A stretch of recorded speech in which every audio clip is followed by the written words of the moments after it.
পারমাণবিক অস্ত্রের গুদাম যার কাছে, রাসায়নিক অস্ত্রের গুদাম যার কাছে, সেই রাশিয়া আফগানকে ভাঙতে এসে রাশিয়া নিজেই ভেঙে চুরা টুকরা টুকরা হয়ে গেছে, যায় নাই?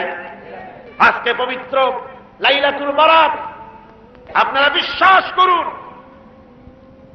নরপশুরাও ভারতের বাবরি মসজিদকে যেভাবে ভেঙেছে, মসজিদের ইটগুলো যেভাবে টুকরা টুকরা করেছে, গোটা ভারত ইতিহাসের থেকে, মানচিত্র থেকে, পৃথিবীর মানচিত্র থেকে টুকরা টুকরা হয়ে বুঝে যাবে ইনশাআল্লাহ।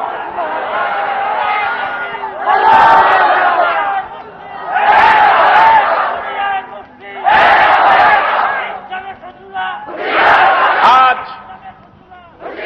হিন্দুস্তানের সঙ্গে মুসলমানদের একটা লড়াই হবে, হিন্দুস্তানের সাথে মুসলমানদের একটা যুদ্ধ হবে। এটা আমার কথা নয়, এটা বলেছেন বিশ্বনবী জনাবে মুহাম্মদ রাসূলুল্লাহ সাল্লাল্লাহু আলাইহি ওয়াসাল্লাম। ইবনে মাজাহ শরীফের হাদিস। হযরত আবু হুরায়রা রাদিয়াল্লাহু তাআলা আনহু হচ্ছেন এর রাবী। হযরত আবু হুরায়রা তিনি বলছেন, রাসূল পাক সাল্লাল্লাহু আলাইহি ওয়াসাল্লাম বলেছেন, দুই শ্রেণীর লোক কিয়ামতে জাহান্নাম থেকে মুক্ত বলে ঘোষিত হবে। এক শ্রেণী হচ্ছে ওরা যারা ঈসা আলাইহিস সালামের সাথে থেকে দাজ্জালের বিরুদ্ধে যারা লড়াই করে শাহাদাত বরণ করবে, কিয়ামতের দিন আল্লাহ পাক তাদেরকে জাহান্নাম থেকে মুক্ত বলে ঘোষণা করবেন। দ্বিতীয় শ্রেণী রাসূলুল্লাহ বলছেন,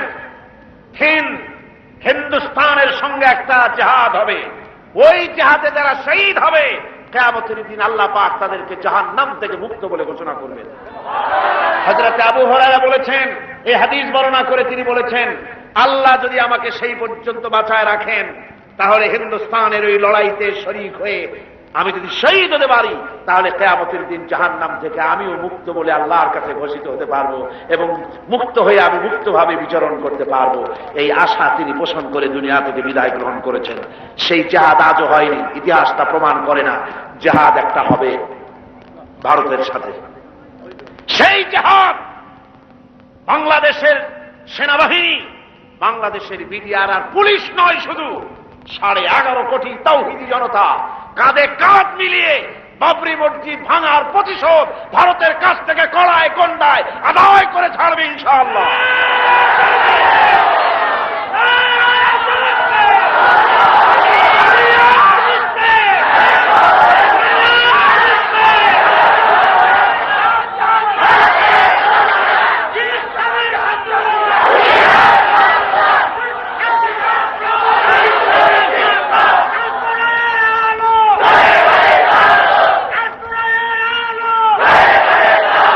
আমাদের কথা মনে রাখতে হবে, আল্লাহ পাক মুমিনদের সাথে থাকেন। কোরআনে কারিমে রব্বুল আলামিন বলেছেন, ওয়ালা তাহিনু ওয়ালা তাহসানু ওয়া আনতুমুল আ'লাউনা ইন কুনতুম মুমিনিন। কোনো ভয় নাই, কোনো চিন্তা নাই, তোমরা যদি মুমিন হও, আমি আল্লাহ রব্বুল আলামিন তোমাদেরকে জয়ী করব। জোরে কোন সুবহানাল্লাহ।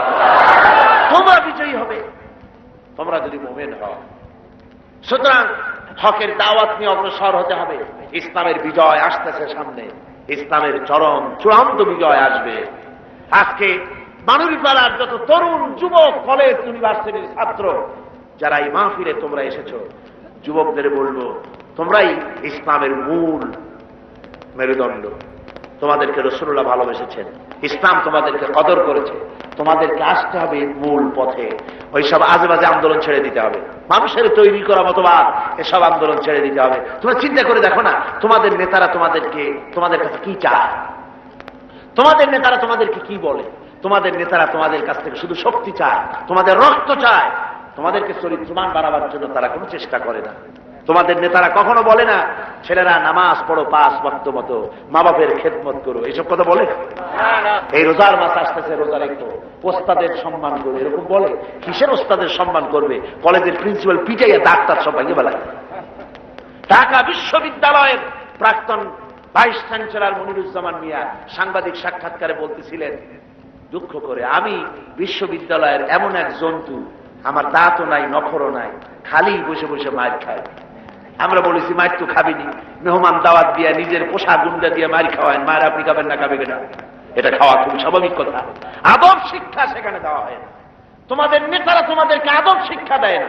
তোমাদের হাতে টাকা দেয় মদ, জুয়া, জেনা, ব্যভিচার ইত্যাদির জন্য, তোমাদেরকে অস্ত্র দেয় অন্যের সভাপণ্ড করার জন্য, অন্যের দল ভাঙ্গার জন্য, এইসব করে তোমাদেরকে চরিত্রবান বানাবার জন্য তাদের কোনো প্রোগ্রাম নাই।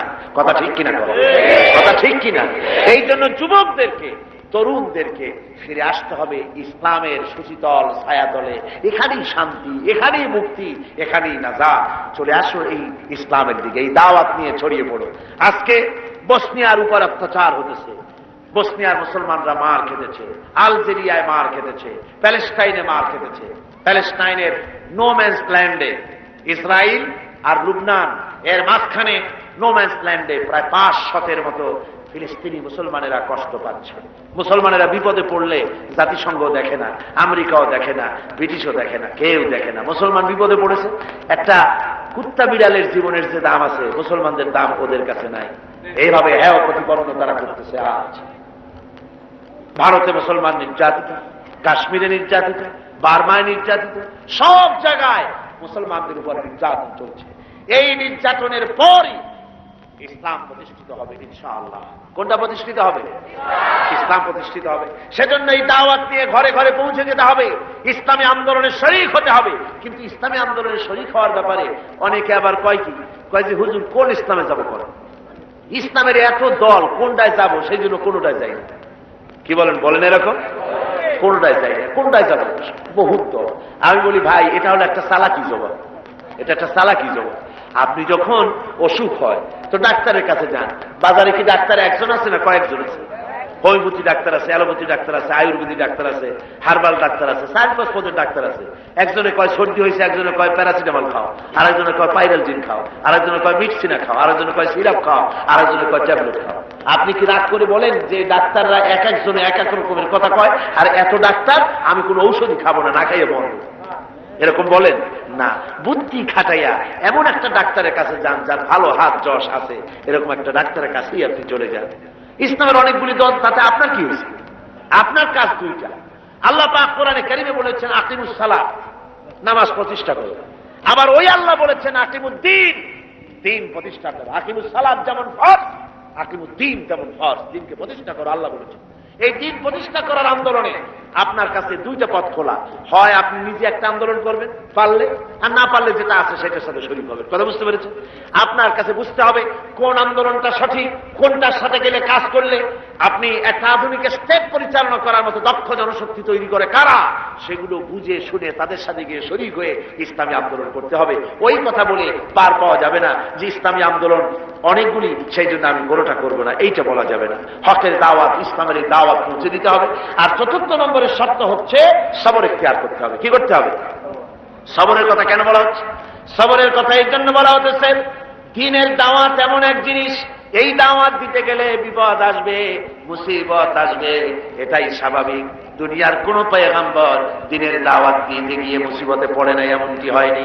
এই পৃথিবীর মুখে আল্লাহ রাব্বুল আলামিন বলেন, ইয়া হাসরাতান আলাল ইবাদ, বান্দার উপরে আফসোস, এমন একজন পয়গম্বর দুনিয়ায় পাঠাই নাই যার সঙ্গে ঠাট্টা করে নাই, লোকেরা বিদ্রুপ করে নাই, পাগল বলে নাই, মারধর করে নাই। যারে পাঠাইছি তার উপরেই অত্যাচার হয়েছে। সুতরাং নবীদের উপরে অত্যাচার হয়েছে, সাহাবায়ে কিরামদের উপরে অত্যাচার হয়েছে। অত্যাচার হতে হতে নবীরা এবং তার সাথী সঙ্গীরা বলেছেন মাতা নাসরুল্লাহ। ওই মাঝখানে কে দাঁড়ালো? ওই জায়গাটায় প্রায় লক্ষ্য করতেছি দাঁড়ায় বসে, এটা তো খুবই অন্যায়। মাহফিলের ভিতরে কোরআনে কারিমের আলোচনা হচ্ছে, দাঁড়ানো ওঠা বসা করা এগুলি খুবই বেয়াদবি। আপনারা কি বেয়াদবি করবেন নাকি? বেয়াদবি কাউকে করতে দিয়েন না। যে যেখানে দাঁড়ায় আস্তে আপনি সেখানে বসায় দেন, যাতে কেউ বেয়াদবি করার দুঃসাহস পোষণ না করে। ভাইরা আমার, সবর ইখতিয়ার করতে হবে। বিপদ মুসিবত আসবেই, এটা এমন একটা পথ, এ পথে চলতে গেলে বিপদ আসবে। সাহাবায়ে কেরামরা অত্যাচারিত হয়েছেন, স্বয়ং আল্লাহর নবী অত্যাচারিত হয়েছেন। কাজী মায়ের ধর আসবে না এরকম কোন পথ নাই। আপনি বলবেন, অনেক জায়গায় গেলে বলে হুজুর এরকম ছোট্ট একটা দোয়া শিক্ষা করে দেন, যেই দোয়াটা পড়লি বেহেশতে চলে যাওয়া যায়। বলি ভাই, রাসূলুল্লাহ এবং বেহেশতে যাওয়ার জন্য কোন সূরা বলি আবিষ্কার করেন নাই যে সেই সূরা পথে বেহেশতে যাওয়া যাবে, এরকম কোন পথ নাই। পথটা হচ্ছে সাবলীল, পথটা খুব সোজা। এই পথ তৈরি করেছেন, নির্মাণ করেছেন পয়গম্বরেরা, সাহাবায়ে কেরাম এই পথে চলেছেন। ওই পথটাই হচ্ছে ইসলামের পথ। আর এ পথে আপনাকে আন্দোলন করতে গেলে আপনাকে মুসিবত আসবে, আপনার উপরে কষ্ট আসবে, বিপদ আসবে। হযরতে বেলালের কষ্ট, হযরতে খাব্বাবের কষ্ট, খোবাইবের কষ্ট ভুলে গেলে হবে না। হযরতে খাব্বাবকে খুঁটির সাথে বেঁধেছে আর চতুর্দিক থেকে তীর তরবারি তার উপরে নিক্ষিপ্ত হয়েছে। আর এক পর্যায়ে নেতা বলছে, থামো, ওকে আর বেরো না, আমি একটু কথা বলি। নেতা বলতেছে, খাব্বাব, তোমাকে এই জায়গা থেকে একটা শর্তে ছেড়ে দিতে পারি, তোমাকে ছাড়ার পরে এইখানে মুহাম্মদ সাল্লাল্লাহু আলাইহি ওয়াসাল্লামকে এনে তাকে মারবো, তার উপর অত্যাচার করবো, তাতে যদি তুমি রাজি হও তাহলে তোমাকে ছেড়ে দেওয়া যেতে পারে। এতক্ষণ ধরে যিনি অস্ত্রের আঘাত সহ্য করতেছিলেন, যিনি কথার আঘাত সহ্য করতে পারলেন না, তিনি বললেন, ও কাফির বেঈমানেরা, শোনো, তোমাদের অপবিত্র হাত দিয়ে রাসূলের গায়ে অস্ত্র মারা তো দূরের কথা, তোমাদের নাপাক হাত দিয়ে আল্লাহর নবীর গায়ে যদি একটা ফুলও নিক্ষেপ করো তাহলে আমি তা বরদাস্ত করব না। কাফেররা তীর মারা শুরু করে দিল, তরবারি মারতেছে, বল্লম মারতেছে, গোশত কেটে কেটে পড়ে যাচ্ছে। হযরতে খাব্বাব তখন তিনি মাথা নিচু করে আল্লাহর দরবারে বলতেছেন, রব্বুল আলামিন, হায়াত তো ফুরিয়ে বোধহয় গেল, আমার মনে হয় এখন আমি শহীদ হয়ে যাব, কিন্তু আমার মন বলে যদি আমি 2 রাকাত নামাজ পড়ে তোমার সিজদা দিতে পারতাম জীবনটা বড় খুশি হতো, আরাম পাইতাম, কিন্তু আমি তো বাধা, আমি তো সিজদা করতে পারবো না। তবে তোমার কাবা শরীফ আমার সামনে, আমি মাথা নিচু করে দিলাম বাঁধা অবস্থায়, আমার এই বাঁধা অবস্থায় মাথা নিচু করাটাকে আমার জীবনের শেষ সিজদা হিসেবে তুমি ধরে নিও। কাফেররা বুঝতে পেরেন, হযরতে খাব্বাবের মাথাকে ঘুরায় দিলেন অন্যদিকে, সঙ্গে সঙ্গে হযরতে খাব্বাব পড়লেন, ফাআইনামা তুওয়াল্লু ফাতাম্মা ওয়াজহুল্লাহ, যেদিকেই মুখ ঘুরাও না কেন সেদিকেই আল্লাহ, আল্লাহ ছাড়া কোনো দিক নাই, সব দিকেই আল্লাহ আছেন। এভাবে করে কষ্ট দেওয়া হয়েছে সাহাবীদের, আল্লাহ নবীকে কষ্ট দেওয়া হয়েছে, দান্দার মুবারক শহীদ করেছেন, তায়েফের ময়দানে রক্ত ছড়িয়েছেন, এগুলির বিনিময় মদিনা মুনাওয়ারায় ইসলামী রাষ্ট্র কায়েম হয়েছে, নবীজি প্রেসিডেন্ট হয়েছেন, আর কোরআনের সংবিধান চালু করে দিলেন, চুরি বন্ধ হলো, ডাকাতি বন্ধ হলো, জিনা ব্যভিচার বন্ধ হয়ে গিয়ে সুখী সমৃদ্ধশালী স্থিতিশীল একটা দেশ তৈরি হয়ে গেল। নবীজি বললেন, খায়রুল কুরুনি কারনি, সর্বশ্রেষ্ঠ যুগ হচ্ছে আমার যুগ, আমার যুগই শ্রেষ্ঠ যুগ, যে যুগে চুরি নাই, ডাকাতি নাই, জেনা নাই, ব্যভিচার নাই, সুন্দর শোষণ মুক্ত একটি দেশ তৈরি হলো। আমি তাই যুবকদের বলবো, শিক্ষিত লোকদেরকে বলবো, শিক্ষকদের বলবো, সব শ্রেণীর লোক, পেশাজীবী লোকদেরকে বলতে চাই, দুনিয়ার কোন মতবাদ দিয়ে পৃথিবীতে শান্তি আসে না, পুঁজিবাদ শান্তি দিতে পারে নাই, সমাজতন্ত্র সে তো এক পচা গলা, এক গলিত দেহের নাম, যেটা দুর্গন্ধ ছড়াচ্ছে পৃথিবীতে। আজ সমাজতন্ত্র শেষ, পুঁজিবাদ শেষ, তারপরে ধর্মনিরপেক্ষ মতবাদ দুনিয়ার বুক থেকে বিদায় হওয়ার পথে, এখন ইসলাম ছাড়া কোনো উপায় নাই। ইসলাম ছাড়া উপায় আছে? জোরে বলেন, উপায় আছে? বিশ্বাস করুন, ইসলাম শুধু আপনার নামাজ রোজা হজ যাকাতের জন্য আসে নাই। আপনারা বুঝেন না কেন এই জিনিসটা, যে ইসলাম যদি শুধু দাড়ির কথাই বলবে, শুধু টুপির কথাই বলবে, শুধু কদু খাওয়ার কথা বলবে, শুধু সুরমা লাগাবার কথা বলবে, শুধু 5 ওয়াক্ত নামাজের কথা বলবে, তাহলে নবীরা মার খাবেন কেন? জি, এটা চিন্তা করেন না, নবীরা মার খেলেন কেন? নবীদের স্বভাবের কারণে মার খেয়েছে? নাউযুবিল্লাহ। নবীদের চাইতে শ্রেষ্ঠ চরিত্র আল্লাহর আকাশের নিচে জমিনের উপরে হতে পারে না, এত বড় চরিত্রবান কেউ হতে পারে না। তাহলে এই চরিত্রবান লোকেরা মার খেলেন কেন? এই জন্য খেয়েছেন, তারা বলেছেন,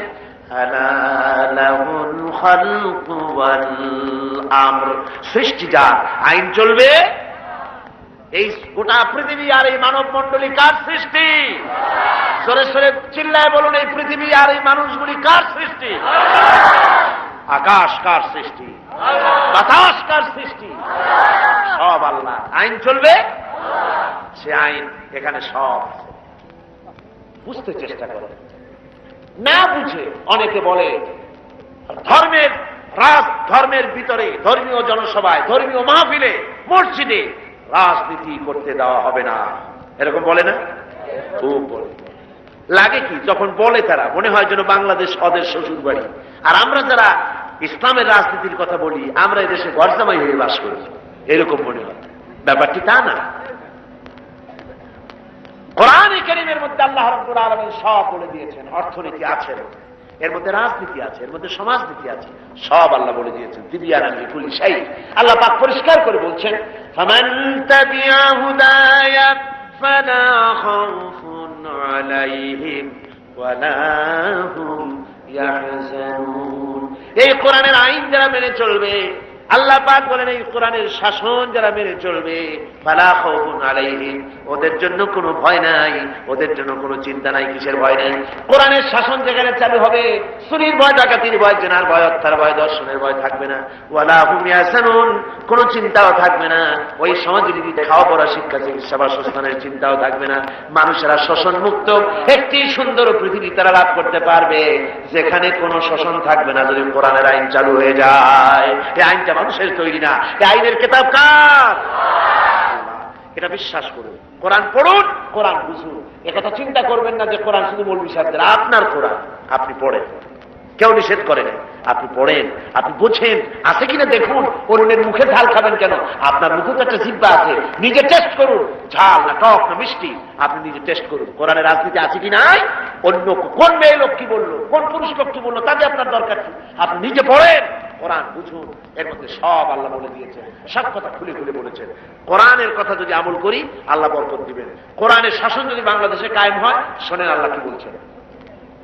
আল্লাহ রাব্বুল আলামিন বলছেন, ওয়ালাউ আন্না আহলাল কুরা আমানু ওয়াত্তাকাউ লাফাতাহনা আলাইহিম বারাকাতিন মিনাস সামাই ওয়াল আরদ।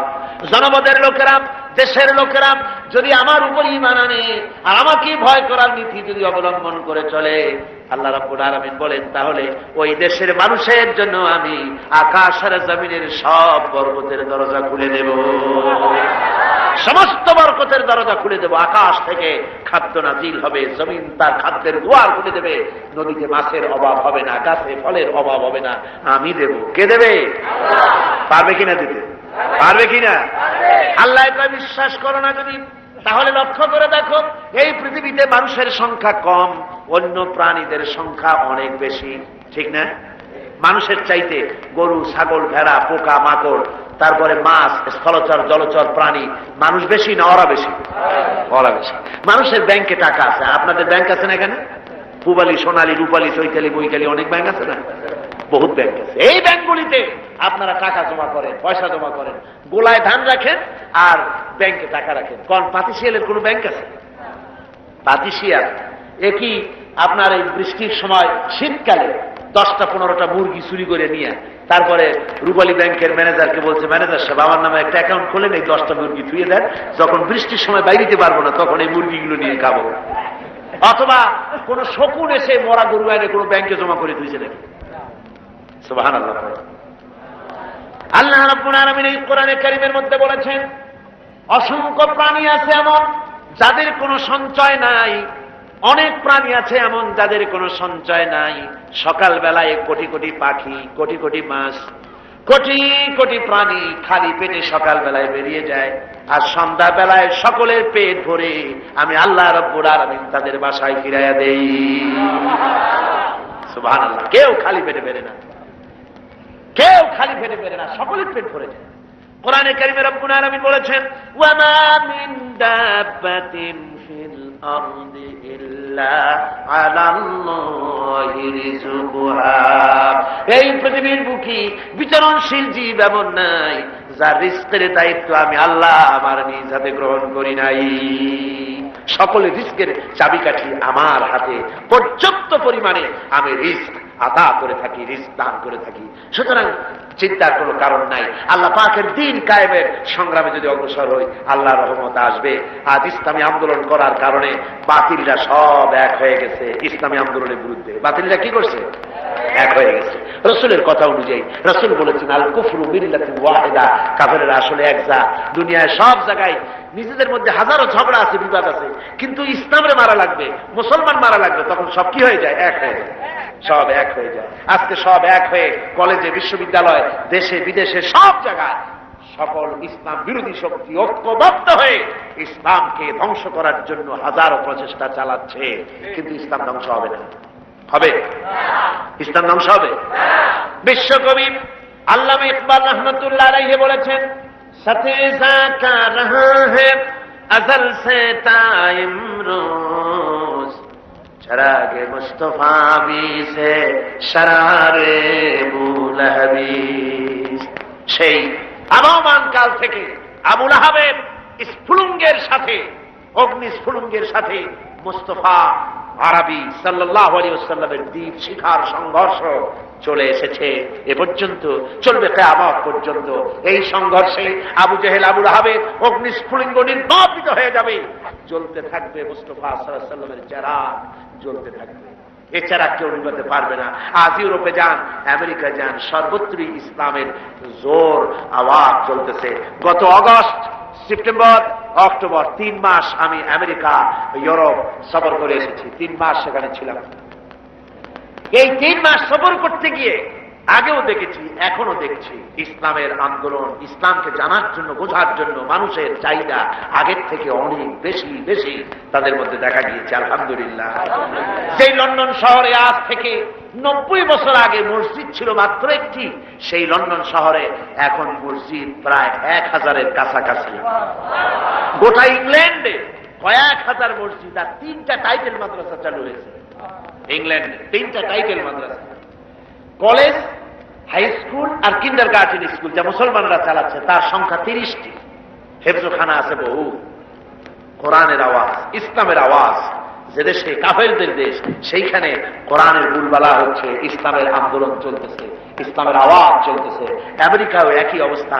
তারা দেখতেছে যে শান্তি নাই, মানুষের তৈরি করা মতবাদে কোনো শান্তি নাই, বরং অশান্তি আরো বাড়ে, অশান্তি জনমের মতো বাড়ে। চরিত্র কোথায় চলে গেছে আজ? রব্বুল আলামিন, চোখ তোমার এক বিরাট নিয়ামত। আমাদেরকে তুমি দান করেছো, চক্ষু দান করেছো, কিডনি দান করেছো, হার্ট দান করেছো, আমাদের কত কিছু নিয়ামত এই শরীরে দান করেছো, যার কোনো শুকর আদায় করা সম্ভব না আমাদের জন্য। আল্লাহ, তোমার কাছে দাবি করি, জন্মের পরে যে সমস্ত জিনিস তুমি আমাদের সাথে দিয়েছো, আমাদের শরীরে দিয়েছো, মৃত্যুর আগে এর একটা নিয়ামত তুমি ছিনাইয়া নিও না। হে আল্লাহ রব্বুল আলামিন, এমন রোগ আমাদের দিও না যাতে চোখ নষ্ট হয়ে যায়, এমন রোগ দিও না যাতে কিডনি নষ্ট হয়ে যায়, এমন রোগ দিও না যাতে হার্টের বাল্ব নষ্ট হয়ে যায়। আল্লাহ, মৃত্যু পর্যন্ত চোখ দুটো খোলা রেখো, যাতে তোমার কোরআন দেখতে পারি, যাতে তোমার এই সুন্দর পৃথিবী দেখতে পারি। আল্লাহ, তুমি দয়া করে মেহেরবানি করে আমাদের চোখগুলি সুন্দর রেখো, ভালো রেখো। আমাদের বন্ধু বান্ধবের ভিতরে যাদের চোখ নষ্ট হয়ে গিয়েছে, আল্লাহ তুমি দয়া করে তাদের দৃষ্টিশক্তি ফিরায় দাও, দ্বীনের খেদমত করার তৌফিক তাদেরকে দান করে দাও। আয় আল্লাহ, যাদের যত রকমের রোগ আছে, তোমার কাছে শেফা কামনা করি, দয়া করে তুমি আমাদের সেবা দিয়ে দাও। কয়েক সেকেন্ড সময় আমি ছেড়ে দিলাম আপনাদের কাছে। আপনারা নিজেদের মনের কথা আল্লাহর কাছে এবার নিজেরাই যার যা বলা আছে মাথাটা নিচু করে, চক্ষুটা বন্ধ করে, নিতান্ত গোলামের মতো প্রভুর কাছে, মহান মালিকের কাছে যার যার মনের কথা সরাসরি আল্লাহর কাছে বলে। আয় আল্লাহ, মনে মনে কে কি চায় তুমি জানো। আলিমুম বিযাতিস সুদূর, তুমি মনে মনে যে যা চাইলো, আল্লাহ তুমি শাহনশাহ, বিশাল আকাশের মালিক তুমি।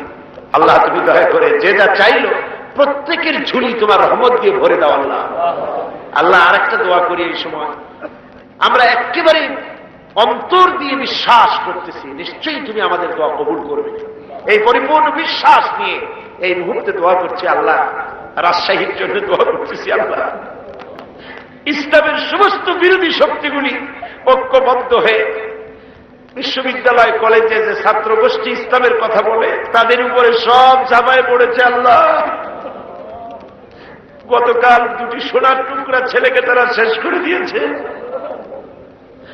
রবিউল মুস্তাফিজ, আল্লাহ ওদেরকে শাহাদাত তুমি মঞ্জুর করো। আল্লাহ, ইসলামী ছাত্র শিবিরকে কবুল করো। আল্লাহ, ওদের রক্ত হাত যেন ঝরে না। আল্লাহ, আয় আল্লাহ, রাজশাহীতে বন্য হায়নার মতো, হিংস্র জন্তুর মতো সব এক হয়ে ইসলামের এই আন্দোলনের প্রতি তারা ঝাঁপায় পড়েছে। আল্লাহ, আয় আল্লাহ, যত জায়গায় ইসলামের শত্রুরা এক হয়ে এবং ইসলামী আন্দোলনকে ঘায়েল করার জন্য লেগে গেছে, তাদের মোকাবেলায় তুমি তো যথেষ্ট। আল্লাহ, আল্লাহ তোমার কাছে আশ্রয় চাই। আল্লাহুম্মা ইন্না নাজআলুকা ফী নুহুরিহিম ওয়া নাউযু বিকা মিন শুরুরিহিম। আয় আল্লাহ, ওদের সারা রাত থেকে তুমি দয়া করে ইসলামী আন্দোলনকে বাঁচাও, ইসলামের এই কচিকাচা সোনার টুকরা ছেলেগুলিকে বাঁচাও। আল্লাহ তুমি দয়া করো, মেহেরবানি করো। আজকের এই পবিত্র রাতে তোমার কাছে মদত কামনা করি, তোমার কাছে সাহায্য কামনা করি। আল্লাহ তোমার রহমতের নজর নিয়ে এদের দিকে তাকাও। আল্লাহ কলেজ ইউনিভার্সিটিতে ওরা ছাড়া কে কথা বলে ইসলামের জন্য? আল্লাহ তুমি কও, ওরা ছাড়া কে কথা বলে? ওরা ছাড়া কে ইসলামের সবাইকে মিছিল করে? তুমি বলো আল্লাহ। আল্লাহ এই ছেলেগুলির জন্য বাইরে না আল্লাহ। আয় আল্লাহ বাতিলকে সংযত করে দাও, সন্ত্রাসীদেরকে সংযত করে দাও। আয় আল্লাহ সন্ত্রাসীদেরকে সংযত করে দাও আল্লাহ। আল্লাহ ইসলামী ছাত্র শিবিরকে তোমার কুদরতি হাতে আমানত তুলে দিলাম আল্লাহ। আল্লাহ তুমি আমানতের হেফাজত করো। আল্লাহ তুমি দয়া করে মেহেরবানি করে এদের প্রতি রহমত নাযিল করো আল্লাহ। আজকের মাহফিলে যত ছাত্র শিক্ষক যারাই আসছে সকলকে ইসলামী আন্দোলনের কর্মী বানায় দাও আল্লাহ। এই মাহফিলে যত লোক এসেছে সবাইকে ইসলামী আন্দোলনের কর্মী বানায় দাও আল্লাহ।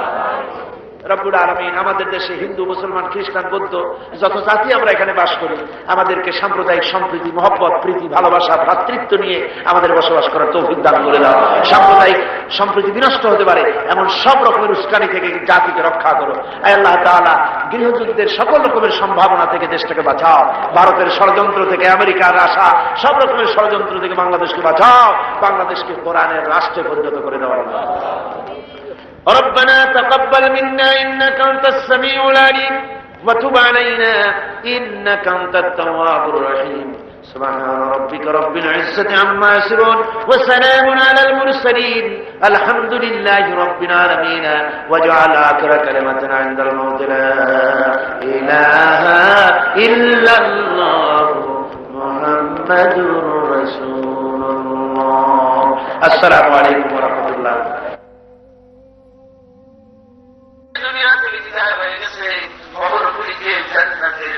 পরিণত করে দাও।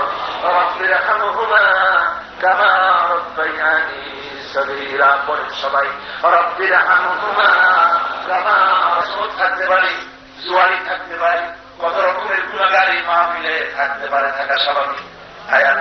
কিন্তু আমরা জানি এই মাহফিলের ভিতরে আল্লাহ আর মহিলাও আছে, আমার আছে হাফেজে কোরআন আছে আল্লাহ। আমরা জানি ধান যারা বিক্রি করে, ভালো ধানের ভিতরে চিটাগুলিও বিক্রি হয়ে যায়। বেগুন যারা বিক্রি করে, বিক্রি করতে করতে ভালো বেগুনের সাথে পোকা বেগুন গুলিও বিক্রি হয়ে যায়। আর আল্লাহ আজকের মাহফিলে আমরা যত ঘোরা করাচ্ছি তোমার ওইদেরকে নিয়ে আগে বলা মানে আমরা হাত তুলেছি আল্লাহ। তুমি দয়া করে মেহেরবানি করে সকলের সাথে আমাদের গুণাকার গুলিও তুমি কবুল করে না। রব্বুল আলামিন কিয়ামতের দিন জাহান্নামের আগুন 3000 বছর বসে তোকে কত কাফির বিমারা রেখেছে, কত অবিশ্বাসীরা রেখেছে, কায়েমের পাথর মেরেছে, ওহদের আত্মার গরম শহীদ করেছে। আমরা নবীকে দেখি নাই 3000 বছর বসে পরে 1400 বছর পরে 3000 মাইল দূরে বাংলার জমিনে আমরা এসেছি, নবীর নাম শুনেছি, নবীকে দেখি নাই। আল্লাহ তুমি মেহেরবানি করে তামাম জিন্দেগির ভিতরে অন্তত একটা রাতে নবী পাকের সঙ্গে আমাদের খাবির জিয়ারত নসিব করে দিও। আর আমরা যাদের হজ করে নাই, হজে যাওয়ার জন্য দিলে বড় আশা আছে, গরিব মানুষ যাইতে পারে না। প্রতি বছর মানুষ যখন হজে যায় গরিবরা হাজির কাছে গিয়ে বলে বলে ভাই মদিনায় তো যাইতে পারলাম না, তুমি যখন মদিনায় যাবে রাসূলুল্লাহ আবার সালামটা বলে দিও। আয় আল্লাহ এই ধরনের যত গরিব মানুষ আছে হজ করতে যেতে চায় আল্লাহ তুমি দয়া করে তাদের সকলকে হজ করার তৌফিক দিয়ে দিও। তামাম পৃথিবীর বুকে মুসলমানেরা দারুণ নির্যাতনের মধ্যে আছে, আল্লাহ তুমি দয়া করে মেহেরবানি করে বসনিয়ার মুসলমানদের সাহারা হয়ে যাও। আল্লাহ ভারতের কাফের সরকারের হাত থেকে মুসলমানদের বাঁচাও। আল্লাহ গোটা ভারতকে মসজিদ যেমন করে যারা ভেঙেছে ওই দেয়ালগুলির কারণে গোটা ভারতকে ভেঙে টুকরা টুকরা করে দাও। কাশ্মীরের মুসলমান, প্যালেস্টাইনের মুসলমান, মুসলমানেরা এই মাদ্রাসা কেমন পর্যন্ত শুরু করো আল্লাহ। বর্তমানে এই মাদ্রাসায় মাহফিল পরিচালনার দায়িত্বে যে বিষয় আছে আল্লাহ তুমি তার স্বাস্থ্য ভালো করে দাও। আল্লাহ তাকে খেদমত করার তৌফিক দাও। তার ছেলেমেয়েকে, তার আওলাদদেরকে তোমার দরবারে কবুল করো, তার ভাইদেরকে তোমার দরবারে মঞ্জুর করো। আমি কয়েকটা সেকেন্ড ছেড়ে দিলাম আপনাদের কাছে, আপনারা নিজেরা মনের কথা আল্লাহর কাছে বলে কবুল হয়ে যাবে। মাথা নিচু করে, চক্ষু বন্ধ করে, যার যে দুঃখ আছে চোখের পানি ফেলে চিৎকার করে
জায়গায় বহু লোক আসছে, কেউ কেউ খালি হাতে ফেরত না যায় আল্লাহ, সকলের দর তোমার দরবারে মঞ্জুর করে দাও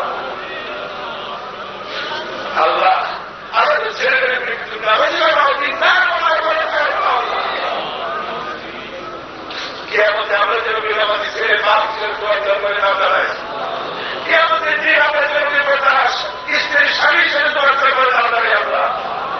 আল্লাহ এই মাহফিলে অনেকের রোগ আছে আল্লাহ, সমস্ত রোগীদের রোগ মাফ করে দাও আল্লাহ।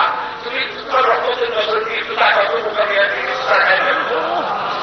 ছোট ছোট বাচ্চারা কাজ করছে, মৃত্যু মানুষ বুড়ো মানুষ দাঁড়িয়ে মানুষ তুলে রয়েছে, দাঁড়িয়ে বাগানের প্রতি হাত ঢোকায় খালি আর বিরোধীদের সব থাকে মানুষ কাঁদতেছে, আরে বাবা কাঁদতেছে। তুমি কাউকে মারুক করে বাংলাদেশে যারা ইসলামের আন্দোলন করে, ছাত্রদের মাঝে যুবকদের মাঝে যারা ইসলামের আন্দোলন করে আল্লাহ, ইসলামের কথা যারা বলে সকলকে কবুল করে আল্লাহ, সকল সরকারকে আজকে তাদের কথা আল্লাহ। তুমি আমাদের দোয়া আমাদের দোয়া কবুল করো না। আপনাদের এই পবিত্র মোনাজাতের মধ্যে আমি আপনাদের হাতের ছোট্ট ভাই, আমি আপনাদের কাছে দোয়া চাই। একটা মারাত্মক ওষুধ আমার মধ্যে কাজ করে, দোয়া করেন এই ওষুধটা যেন কোরআনে কারীমের খেদমতের জন্য বাধা বা অন্তরায় হয়ে না দাঁড়ায়। যতদিন বেঁচে আছি কোরআনে কারীমের খেদমত যেন করতে পারি, এই জন্য যে কণ্ঠস্বর দরকার, এই জন্য যে স্বাস্থ্য দরকার, আল্লাহ তার জন্য দয়া করে তার গোলামকে দান করে দেন। বাংলাদেশের যত পীর সাহেবদের আছে সমস্ত পীর সাহেবদের হায়াত দারাজ করে দেন, সমস্ত আলেম ওলামাদের হায়াত দারাজ করে দেন, সমস্ত আলেম এবং মুফাসসিরদের হায়াত দারাজ করে দেন, মুহাদ্দিস মুফতিদের হায়াত দারাজ করে দেন। আল্লাহ তাদের সকলকে তুমি এক ঐক্যবদ্ধ হওয়ার তৌফিক দিয়ে দাও আল্লাহ। আলেমদেরকে পীর সাহেবদেরকে এক হওয়ার তৌফিক দান করে দাও, তারা তুমি এক হয়ে গোটা জাতিকে সহিহ রাস্তায় রেখে দেওয়ার তৌফিক দিয়ে দাও আল্লাহ। আমি আজকে এই কথা তুমি দয়া করে ফেরত দিও না আল্লাহ, তুমি আমাদের মোনাজাত কবুল ফরমাও আল্লাহ। আমরা এই বিশ্বাস নিয়ে হাত নামাতেছি যে আমরা যা বলছি তুমি সব কবুল করে নিয়েছ। ربنا تقبل منا انك انت السميع العليم وتب علينا انك انت التواب الرحيم سبحان ربك رب العزة عما يصفون وسلام على المرسلين الحمد لله رب العالمين. وجعل آخر كلمة عند الموت لا إله